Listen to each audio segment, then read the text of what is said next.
Hey everybody, welcome to the Son of Wonder. Ahsoka episode 4 has dropped and it was awesome, so let's conversationalize. Alright guys, so Ahsoka episode 4 is here and I have been thoroughly enjoying this series, and this episode did not deter that enjoyment. Now, there were a few things in this episode that I was like, oh man, well, I say a few things, technically one thing, but still, I think overall, this was a good episode and it definitely raised some serious questions for the future. So, just getting right into spoilers, jumping right into it, we start off with Huang trying to fix Ahsoka's ship on in the forest on Cetos. The planet is called Cetos, that Morgan Elsbeth and Balin Skull and Shin Hati and Marok, all of their bad guy plans and stuff, is the planet that all of that stuff is on, as well as the planet that the hyperspace ring is floating over. And Huang is repairing Ahsoka's ship. Sabine and Ahsoka are getting ready to head to where Huang has found out that their base of operations is. Balin Skull and Morgan Elsbeth's base of operations is on the planet. It's not terribly far, at least it's within running distance, I guess. And this whole time, Sabine and Ahsoka kind of have this tension between the two of them, because Ahsoka admits to Sabine that they're basically going to have a choice. They're either going to have to, like, if they can't travel to where Thrawn and Ezra are, then they're going to have to destroy Morgan Elsbeth and Balin Skull's means of traveling to Thrawn, period. Basically meaning that if they can't get to Thrawn, no one else can. They can't allow, Ahsoka and Sabine cannot allow the bad guys to be able to get to Thrawn if Ahsoka and Sabine themselves can't. And this is a choice that, even though it's hard for Ahsoka, she's definitely willing to make. However, for Sabine, it's a lot more of a struggle for her because of how much she cares about Ezra. And it's really in this episode you see to the length and extent that she cares about Ezra, because this is kind of a theme underlying this entire episode. Like, Ahsoka even asked Sabine, she's like, "Can I count on you?" And Sabine's like, "Of course you can." But even when she said that, I myself was like, I don't know if I buy that. Not in this specific instance. Like, of course Sabine is a noble warrior, but if there is one thing that is absolutely her weak spot in this whole situation, it is wanting to find Ezra again. And again, this episode fully emphasizes just how much Sabine cares about Ezra and the lengths she is willing to go through to find him. So Ahsoka and Sabine, first they get attacked by some droids. That doesn't last very long. They destroy the droids in a very cool battle sequence where they work together, and Sabine and Ahsoka work really well together. And Huang says something to them before they leave. He's like, "Make sure you guys stay together. It always worked well for you guys before." And I assume he's referring to, like, the hidden missions, the ones we don't know about, the time between the end of Rebels and Mandalorian, all the time spent between Ahsoka, Sabine, and Huang in that time span. Again, I would love to know more about that, but this is all we're getting for now. Anyway, Huang tells them to stick together. Ahsoka and Sabine are like, okay, cool. They head out. Morgan Elsbeth is prepping the hyperspace ring to launch to Thrawn. Now I finally got that right. I still wasn't sure before, like, are they trying to bring Thrawn there or going to Thrawn themselves? They're going to Thrawn themselves. They're going along the path to Peridia. Path of Peridia. Something like that. And they're doing it with the map that was established at, like, Creepy Stonehenge, what I called it in my previous videos. This place that has all these stones, and then, when Morgan Elsbeth puts her Night Sister sphere in the middle, it, like, creates the map, and it creates a visible path to Peridia, which is basically establishing the exact coordinates that the Morgan Elsbeth's hyperspace ring needs to get to Thrawn, and who everybody assumes inadvertently also Ezra, because Ezra and Thrawn in Rebels, at the end of Rebels, left at the same time, and presumably to the same place, went to the same place. So, keep in mind this is a very long time in between the end of Rebels and Ahsoka, so we don't really know exactly if Ezra is just going to automatically be where Thrawn is. We don't know. It's likely, but we don't know that for sure. Anyway, meanwhile, Hera, back at the New Republic fleet, decided to completely disobey the New Republic Council's orders, Chancellor Mon Mothma's orders, and she decides to go help Ahsoka and Sabine anyway, which I fully respect. Hera's just sassy enough and just headstrong enough to do that kind of thing, and so yes, of course she would do that. And she takes Jason with her, and they fly in with the Ghost, and I love it so much. They take the Ghost into... It was featured in Rogue One as an Easter egg. You can see the Ghost battling in live action in the massive space battle at the end of Rogue One. But like, this is the first time we get to officially see it in full-on action, in live action, in all of its glory in live action, and I loved it so much. But she takes Jason, her son, with her. She takes Chopper, and Carson Teva, featured in Mandalorian, gets to tag along too with some X-Wing fighters. Clearly, he's also just rebellious enough, and also clearly has the right head on his shoulders. And this makes sense because he was already shown to be pretty skeptical of the Imperial presence inside of the New Republic in the first place in Mandalorian. So it figures that he would want to join in with Hera to help Sabine and Ahsoka fight this new possible emergence of the Empire in the, again, possible return of Thrawn. But Carson Teva joins Hera, and they hyperspace to Cetos, where Ahsoka and Sabine and all the bad guys are. And it's in this moment that Sabine and Ahsoka run into their first main antagonists, and we have the first lightsaber duel of this episode. I can honestly say, even though I wasn't a fan of the previous lightsaber duels in the previous episodes, in episodes 1 and 2, I still love the fact that we have 4 episodes of this show, and in 3 of them, we get proper lightsaber duels. I absolutely love that. Even if they're not great, we still get them. And I also have to say, this episode, actually, I liked the duels much better. They pleased me a whole lot more. The moves were more dynamic, and I think it was, again, I think just in general, the choreography was better. But Ahsoka fights Marok, and Sabine has a rematch with Shin Hati. I mean, technically they both have rematches because Ahsoka has a rematch with Marok, and Sabine has a rematch with Shin Hati. And they fight, and this is the one thing. This is the one thing in the whole episode that I was like, no! So Ahsoka fights Marok, and they have some pretty, it's, again, a lot better moves this go around. They're doing some, like, around the back stuff, behind the back stuff, similar to the prequel fights. I will say, I still don't like the fact that a lot of the duels, they're like close-up shots, so you can't get those wide angles to see all of what the actors and the stunt guys are doing with the duels, with the moves. I didn't like that, but I still, from what I was seeing, I did like the moves. And Ahsoka has a moment where she lifts her lightsaber up, very similar to Anakin and the Battle of Geonosis. And Marok activates the spinning Inquisitor saber. And they have a classic... Now, this is major, major spoilers for Star Wars Rebels if you haven't seen it, so be warned. But in that series, you do have a fight between Darth Maul and Obi-Wan Kenobi on Tatooine. And it's very similar in this moment to that fight because Darth Maul strikes first, and in like 3 moves, Obi-Wan kills him. In this case, it's very samurai-y the way they do it because Ahsoka has her lightsaber up, Marok has his lightsaber spinning, and they attack each other, and Ahsoka's able to get a hit on him, slash him right across here. And meanwhile, Shin Hati and Sabine are fighting not that far from Ahsoka and Marok in the forest, and they're fighting, and Shin sees Marok get struck, or she sees him after he's gotten struck, and then literally, all of a sudden, his lightsaber turns off, and then he just goes... just like that. Exactly how I sounded it out just now. No. He, wisps away. He gets deformed almost. There's, this black and whatever smoke coming out of him. And you hear, a scream. But it's almost like he was deflated, like a balloon or something. I didn't get it.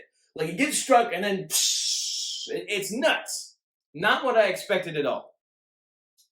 Now, the reason that this was iffy for me not iffy, just major disappointment, honestly, for me, is because if you've seen my previous videos, I don't know what previous is, previous videos, you'll know that I was so on the train of Marok as Starkiller. I wanted Marok to be him so bad. I wanted them to take his mask off, or him to take his own mask off, and it be Sam Witwer in the suit as a version of Starkiller. I wanted that so bad. Because you guys, come on. I have been wanting Starkiller to be in canon forever. And this was like an actual theory that for once felt like it had some serious weight to it, that it very well could be the case, because his name is Marok, and Starkiller's real name is Galen Merrick. I mean, it was just so close, and it doesn't seem like that's the case anymore. Because Marok is dead. He gets cut, and then he whisks away, or I don't know what happens. Just stuff, like a bunch of black smoke comes out of his body, and then he dies. I don't know. I don't get it. Oh, and I cannot describe to you guys how much that one absolutely stings. And I feel like it is, I'll have to see how the rest of the series plays out, but I feel like it is a major missed opportunity. Because literally, again, his name is Marok, and it's Galen Merrick.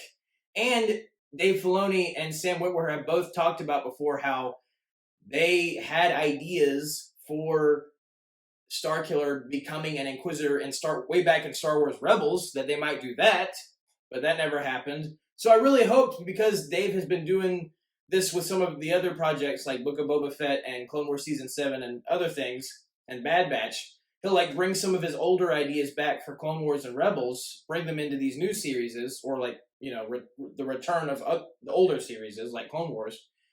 So I really hoped he would do the same with this one by bringing Starkiller as an Inquisitor into the show, and it doesn't seem like that's the case. And if you can't tell, I am very, very, very upset about that. But I did at least find it interesting.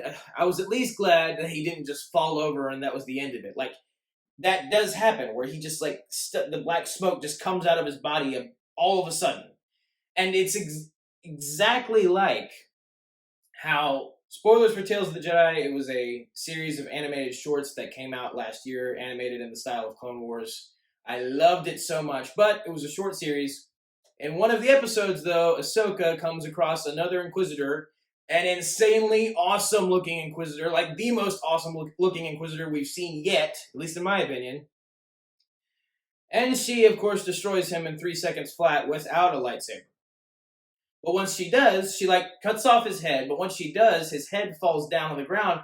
But it does something very similar to what happens in Marok in this Marok in this episode. It like starts wisping away, as if he was a ring wraith or something. So I watched this with my family, and my little brother came up with this phenomenal theory that what if the Inquisitor featured in Tales of the Jedi that Ahsoka kills, and then his body or his head at least, wisps away. What if it's like a dark side ghost of some sort? And I also had this thought, like it might be a dark side ghost. But what if Marok is that same Inquisitor? And this ghost or this spirit or whatever just keeps taking different forms. But I mean, Dave Filoni did Tales of the Jedi and has done Ahsoka, and so I cannot possibly fathom that it would be for no reason that these two Inquisitors, random Inquisitors, we hadn't seen them before at all, we have no information about them, but these two random Inquisitors have very similar ways of dying. So I really need Dave to expound upon that more, because I feel like this could be something very interesting if they dive deeper into it. Like, were there a special portion of Inquisitors or like specific group of Inquisitors that were like similar to Darkside ring wraiths or something? Like, what were these guys? Who are these guys? Like, explain further. But clearly Marok and the Inquisitor from Tales of the Jedi have some sort of connection. Clearly, it is very obvious. So they have to expound upon that at some point, and if they don't, I'm going to be upset. More than I already am, because I really wanted it to be Starkiller. But anyway, moving on. What is interesting is that they do kind of dwell on this moment when Marok dies, and Shin Hati looks at Marok dying, and she clearly gets angry. She gets ticked. She basically tells Sabine, like, oh, now you guys are gonna pay. Because Sabine tells Ahsoka, like, go, get the map, get the orb thing that's powering the map to show Morgan Elsbeth the way to get the Thrawn. Go get it. And Ahsoka goes to get it, and Sabine holds off Shin Hati, but Shin Hati's clearly mad that Marok died, so I feel like it almost seemed like Shin might have cared about Marok in some way, like they at least respected each other to some extent. I don't really know, because Sith don't usually like each other at all, and granted, Shin isn't a Sith, and neither really technically is Marok, because Inquisitors aren't really Sith. It's a whole technicality thing there, but it would be interesting to me if, like, Shin did have she seems to have had some kind of connection to Marok, and so because she's clearly distressed when he dies. She's like, oh, how dare you kill him? It's like, I don't know. We'll see what happens. It's all very interesting at this point, as if it wasn't before. But anyway, Ahsoka goes to the creepy Stonehenge place.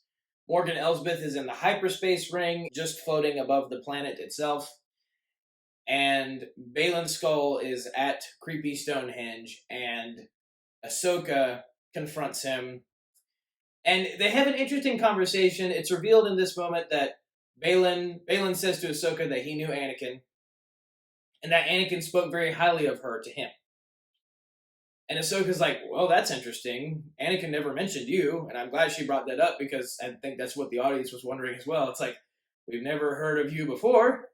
And then Baylan makes a good point. He's like, well, every Jedi back then, in the era of the prequels and in the Clone Wars, knew Anakin Skywalker. And then he says something interesting. He says, few found out what he eventually became, though. Is that why you left him? Like, is that why you turned your back on Anakin and abandoned him? And I thought that line was weird, because Ahsoka abandoned Anakin, left Anakin, before Anakin turned to Vader. So she wouldn't have left because Anakin turned to Vader, so it was just weird how Baylan phrased his question. But Ahsoka makes her point pretty clear. She's like, I'm not here to talk about my past. I'm here to stop another war from happening. I'm here to stop Thrawn's return. And Baylan's like, the only reason I'm here is to secure the future. And it's funny, they haven't, even in this episode, they have not revealed anything about Baylan's backstory, really, other than that, obviously, yes, he was a Jedi, we all knew that. But, specifically, where was he? What are his motivations?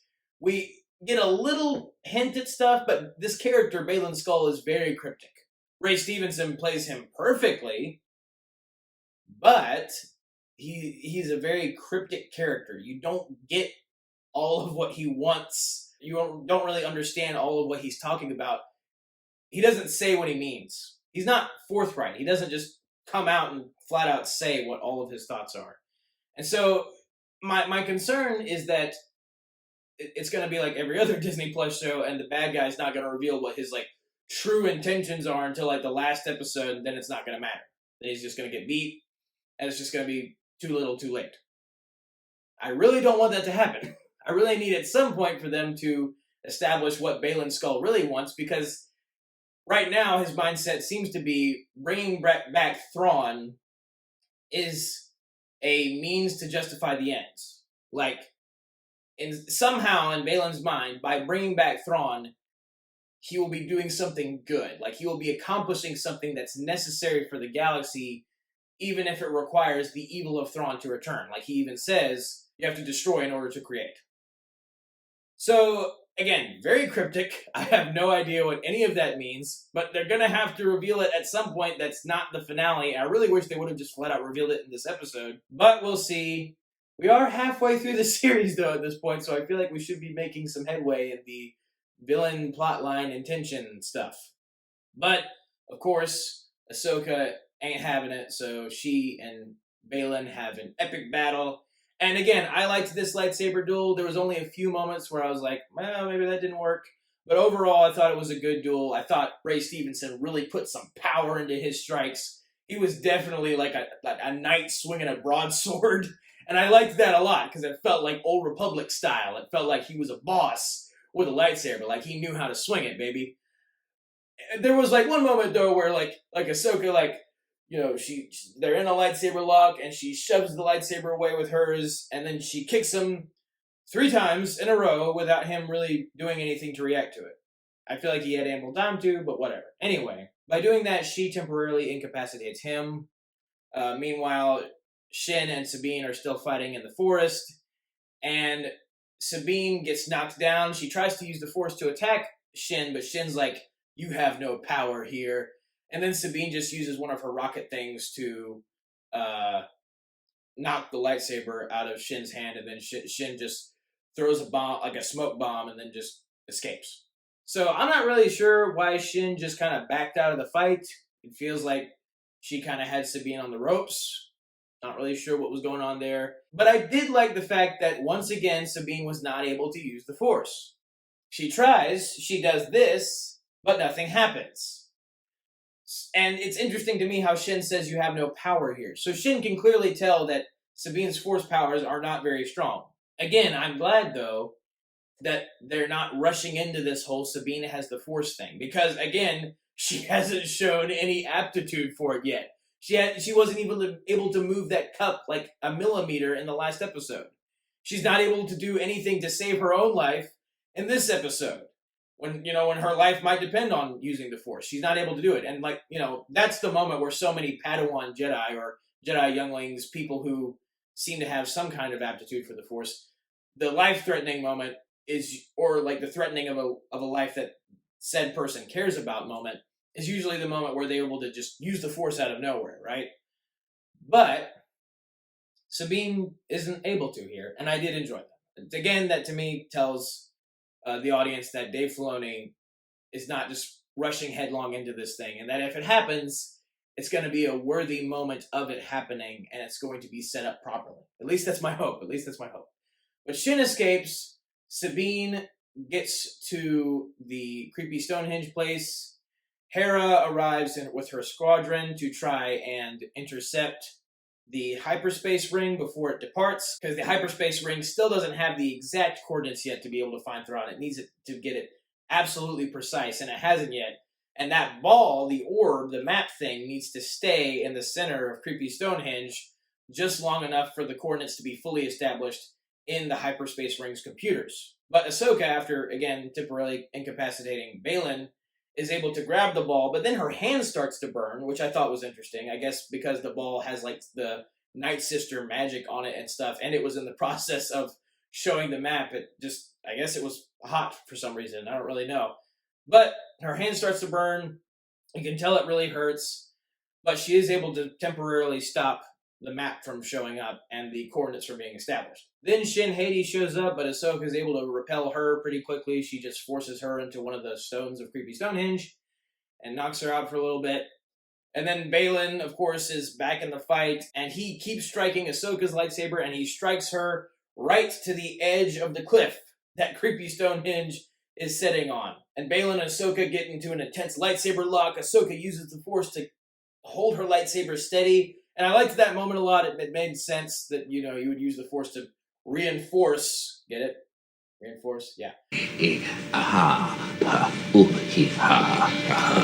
I thought my jokes were bad.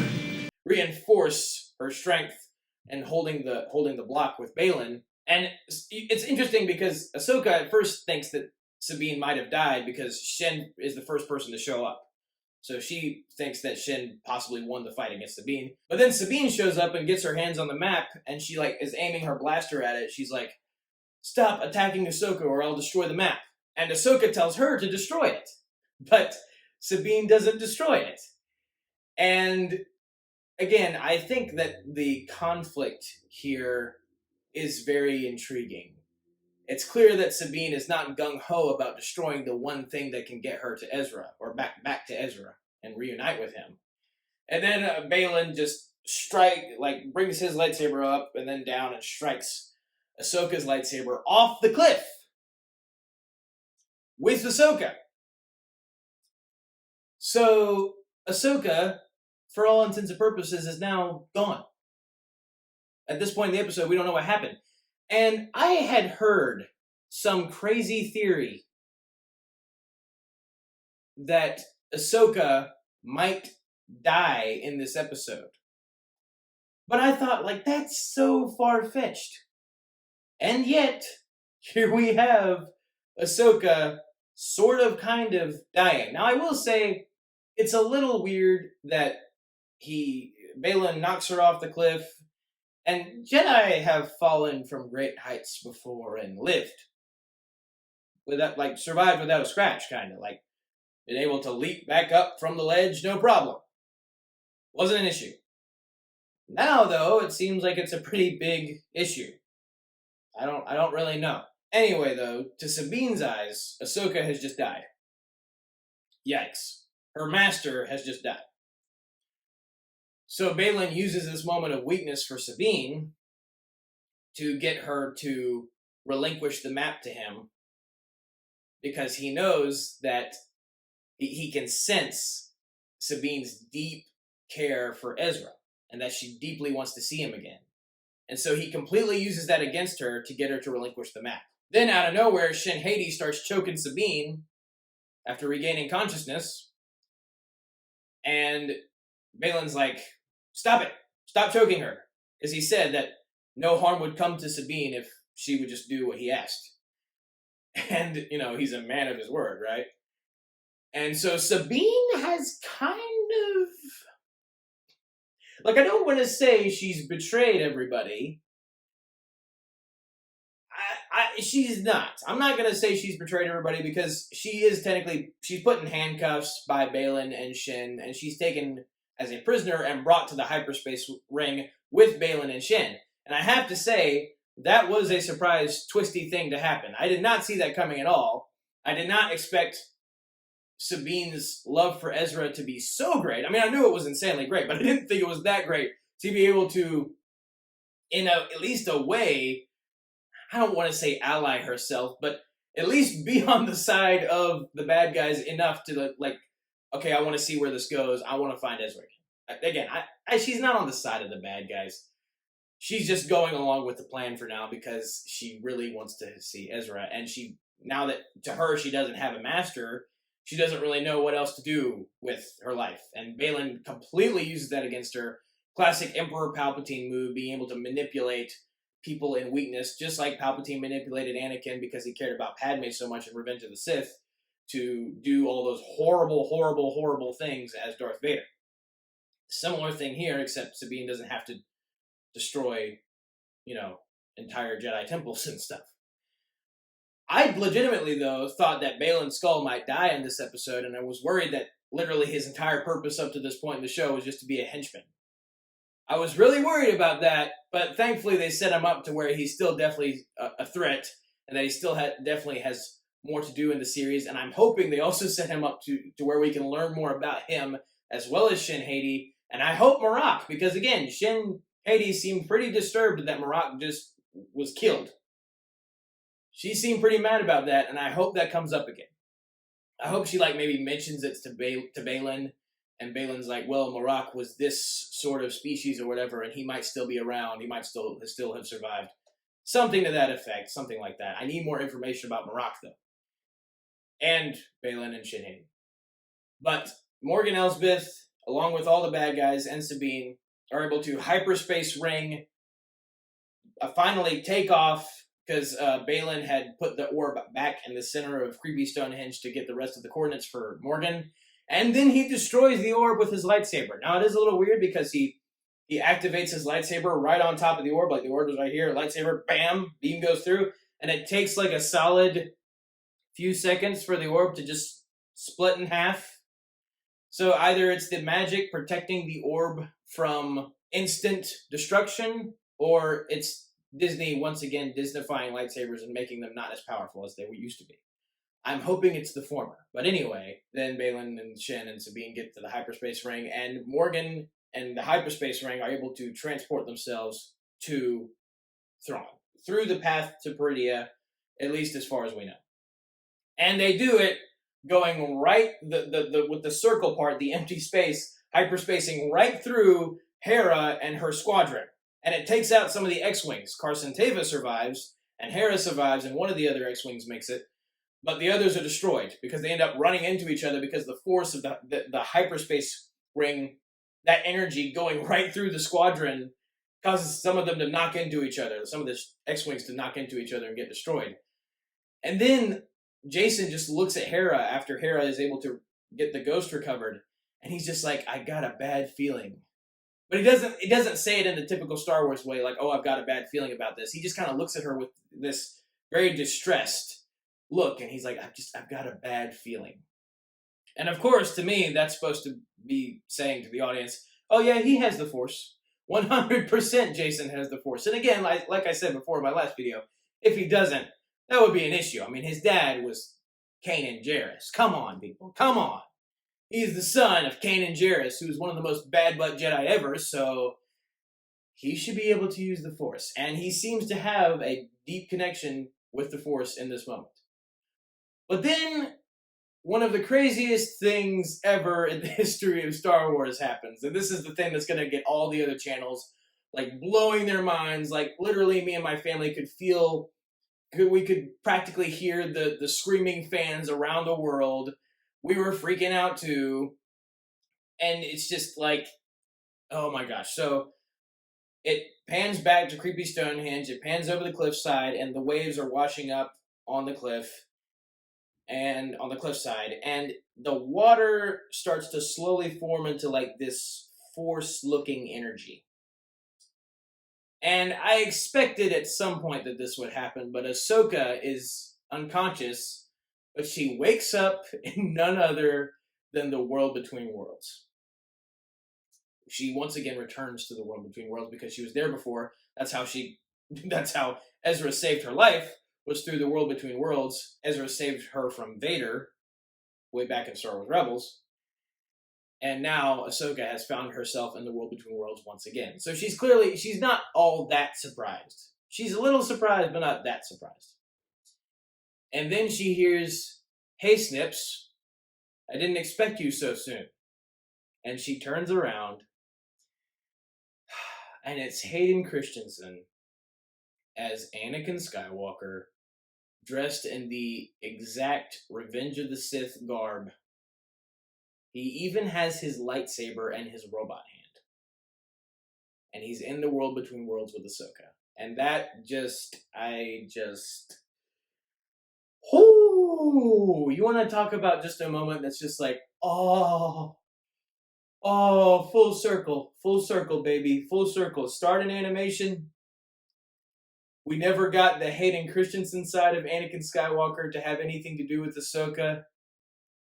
But it always would have felt so much more cohesive and full circle if they did it. And they do it here.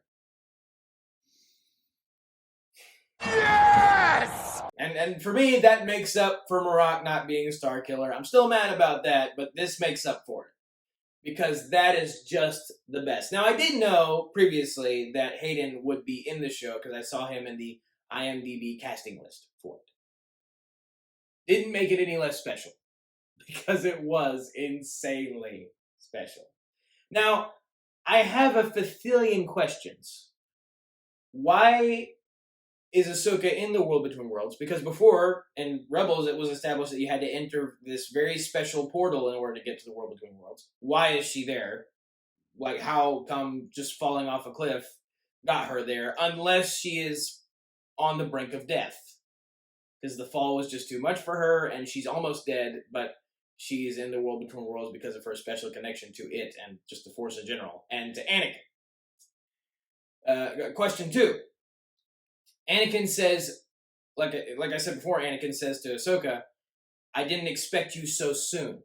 To me, considering the fact that at this point in the timeline, since this is after Return of the Jedi, Ahsoka takes place after the Return of the Jedi, Anakin is dead. Vader has passed. But he, of course, Anakin shows up as Hayden Christensen in the re-released versions of the original trilogy that were released in the 90s. But Anakin is a Force ghost at this point. But he doesn't show up in Force ghost mode.